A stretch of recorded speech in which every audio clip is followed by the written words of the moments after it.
Halo semuanya, saat ini kami dari kelompok 3 akan mempresentasikan hasil diskusi kami atau tugas kami yaitu tentang Enterprise Resource Planning atau ERP.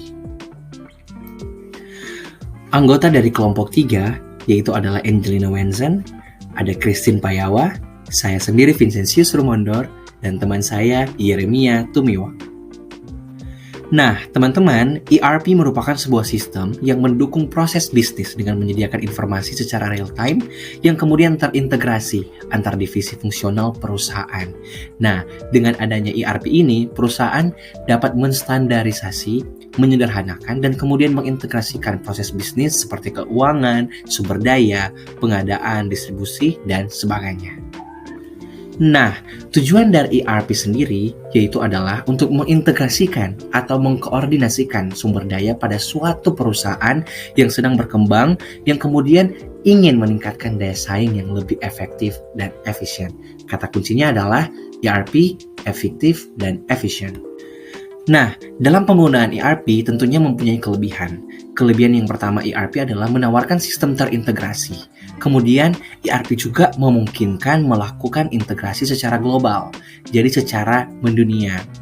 Kemudian ERP tidak hanya memadukan data dan orang, tetapi juga menghilangkan kebutuhan pemutakhiran dan sinkronisasi. Kemudian ERP memungkinkan manajemen mengelola operasi tidak hanya sekedar memonitor saja. Selanjutnya, ERP membantu melancarkan pelaksanaan manajemen pada perusahaan. Nah, teman-teman, selain mempunyai kelebihan, tentu saja sistem ini mempunyai kekurangan. Di mana kekurangannya ketika tidak ada atau kurangnya dukungan dari pimpinan. Kemudian, ketika proyek dianggap sebagai proyek dari satu departemen saja. Tentunya ini sangat bertolak belakang dengan kelebihannya, di mana bisa diintegrasikan secara global. Kemudian ketika tidak ada diserahkan tugas untuk menjadi person in charge atau PIC, dan kemudian kekurangan yang terakhir yaitu ketika untuk segala proses dan prosedur implementasinya diserahkan hanya ke tim information technology atau IT saja. Nah, untuk contoh dari Enterprise Resource Planning ini, kita mempunyai beberapa, yaitu SAP ERP.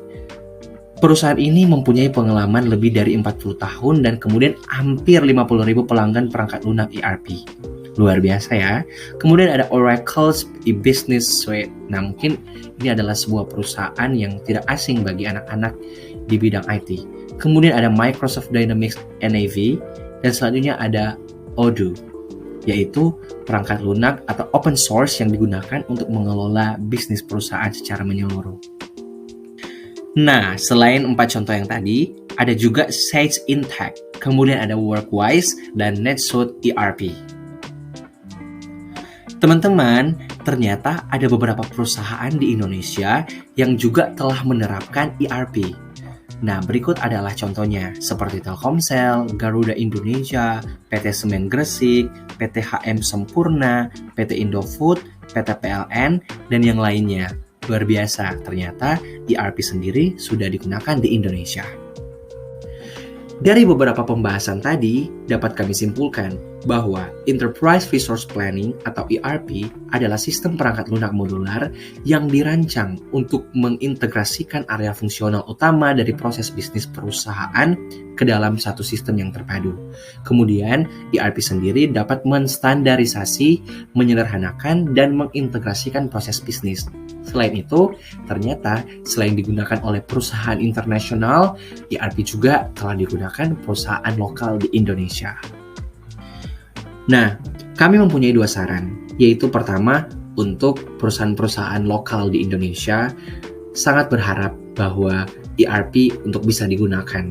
Kemudian, saran untuk materi kali ini sebaiknya model rancangan ERP ditambahkan.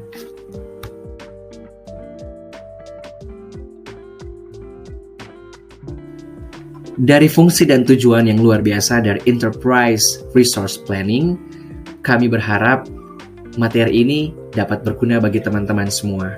Sekian dan terima kasih.